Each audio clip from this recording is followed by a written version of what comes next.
a step-by-step guide to going private. From using Bitcoin and Monero to updating your computer's operating system, Seth For Privacy presents 10 security tips for CoinDesk's Privacy Week. One of the most common questions I get from people who are starting to realize the need for personal privacy is, where do I start?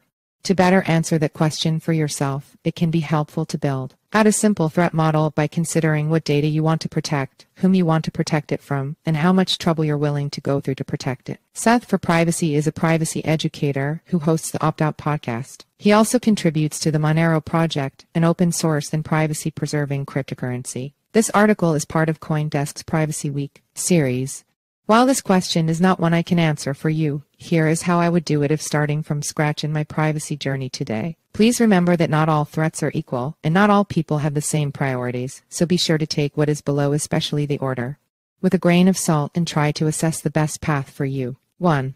Find a privacy-loving community. This is not a technical solution, but is by far the most important step you can take. Having a group of people around you to support you, give solid feedback, and bounce ideas off of is an essential aspect of a successful journey towards privacy. A community of like-minded peers concerned about privacy can help with the psychological burdens, nihilism, loneliness, hopelessness that can come with falling down the privacy rabbit hole. Before you go any further, this should be your first priority regardless of your own personal threat model and needs. Techler's Discord server, the Opt-Out podcast, and the New Oil blog have all been invaluable resources. They also all have rooms on the social platform Matrix here, and here, respectively, which is a tool you should familiarize yourself with. The Bitcoin Freedom and Tech Matrix room also deserves a special plug, and is broader in scope than just the intricacies of Bitcoin. 2. Use a privacy-preserving browser. This step might appear daunting if you're used to the conveniences of Google Chrome, for instance, but in the data economy, convenience comes with privacy trade-offs. Thankfully, there are excellent browser alternatives. As we spend more and more of our lives online, a browser that is more privacy-preserving by default, or being able to configure a browser you already use, can be a huge win in decreasing the amount of data that third parties collect about you. A few choice browsers. Firefox is one of the most popular browsers. The Yet Another Firefox Hardening Guide will walk you through the process of tuning your browser. It's very straightforward and only needs to be done once per computer. Brave browser has some excellent defaults but takes some odd approaches like cryptocurrency ads all over the place and built-in cryptocurrency wallets which aren't helpful to most people. The Anonymous Planet or guide shows you how to make it a bit more privacy insecure. Ungoogled Chromium takes the best of Chrome browser and strips Google from it, making a very compelling and very fast browser. It can be a bit tricky to get and keep updated on some operating systems, and extension installation and updates are a bit of a pain, but it's a great option for those who are hardcore but still like the Chrome web engine. See also, Handshake goes live with an uncensorable internet browser. There are also a series of extensions that bring privacy with the convenience of a download. uBlock Origin is available for all of the browsers mentioned above. It goes far beyond just blocking ads and handles a wide swath of ad tracker and script blocking in a way that is very rarely detrimental to the browsing experience. It's an absolute must install, no matter which browser you choose. Local CDN helps to improve privacy by replacing potentially dangerous pieces of websites with vetted and safe local ones, reducing network calls and the risk of compromised assets being delivered by web pages. It's similar to Decentralize. The password manager extension you download will depend on the password manager you choose in the next step, but I highly recommend installing one where available for simpler autofill and password management when browsing. 3. Use a password manager. While this step isn't technically privacy related, properly securing your passwords will lead to much better privacy by reducing the amount of data leaks and hacks you experience as a result of stolen or leaked credentials. Password managers make it extremely simple to manage usernames and passwords across all of the sites and apps you use without needing to reuse these credentials. Migrating to a password manager is also a great chance to think twice about which accounts you actually need and close those you don't. Bitwarden is what my wife and I use. It works very well as open source, cross-platform, and can be self-hosted if desired. KeepSXE is a well-respected FOSS-free and open software password manager. It does not sync across devices natively but works well and has a solid history. 4. Use a privacy-preserving email service. The process of switching email providers is a long and quite involved process, so should preferably be done after improving your browser. Having a password manager handy will help in migrating email and passwords. Privacy-preserving email providers generally use native forms of end-to-end encryption at WoE whenever possible and prevent them from reading your mail. They're vital in reducing the data available about your communication, shopping, job hunting, etc.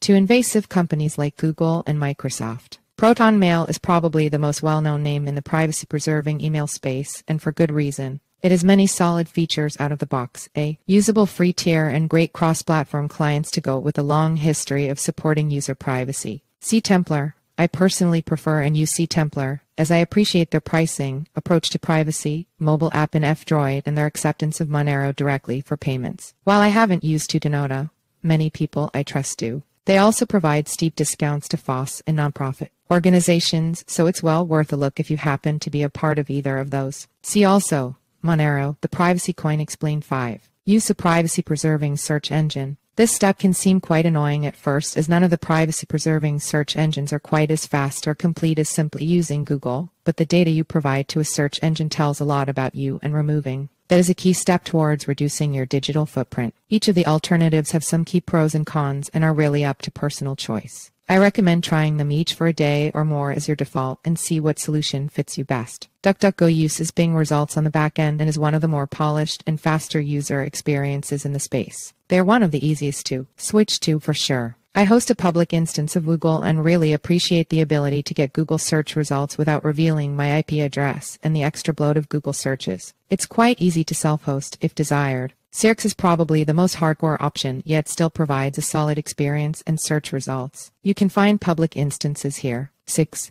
Switch yourself and your friends/family to a more private messaging service/app. Getting the people you chat with most to switch messaging platforms is difficult. However, to get the most benefit, you'll have to try your hardest to get them to jump ship with you. This is made all the more difficult in that there are so many options, an experience of decision paralysis often made worse by the messaging wars.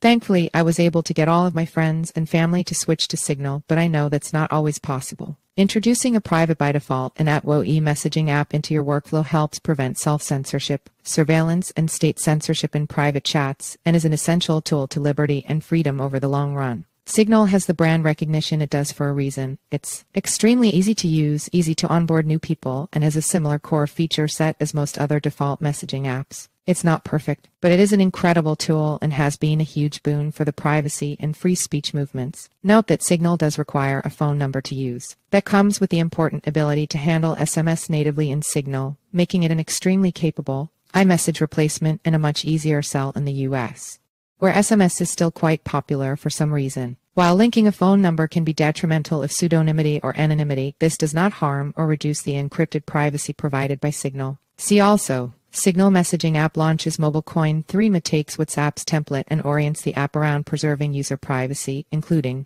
end-to-end encrypted chats, voice messages, and other features by default. It also drops Signal's phone number requirement, which is a big win for pseudonymity. I tend to use Signal with people I know personally, and Threema for chats with people I do not know. 7.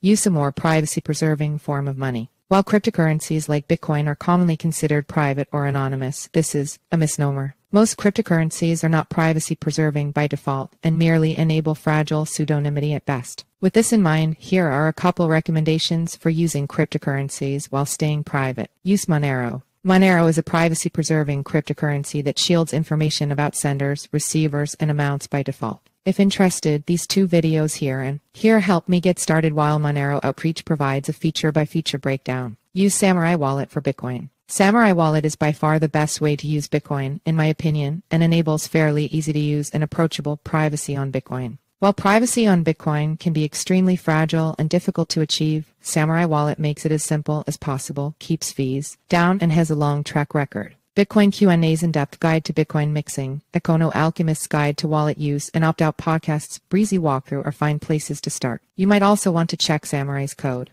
8. Use a non-logging and trustworthy VPN provider. VPNs, virtual private networks, often get a bad rap as there are so many malicious and predatory providers out there, and even more that force cheesy advertisements on YouTube videos. VPNs as a tool, however, can be invaluable. Using a VPN that does not log user traffic is a great way to shift the trust from your network provider, home ISP, mobile carrier, etc., to a trusted third party that doesn't have your personal information or home address. When selecting a VPN, it's extremely important that you do your own research and come to your own conclusions. You might start by asking the question, do I need a VPN?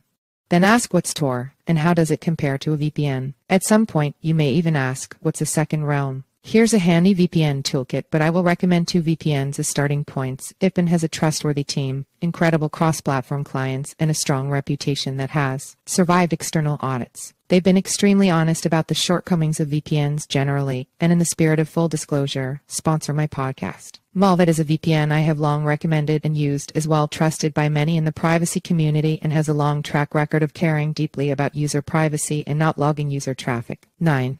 Use a privacy-preserving mobile operating system.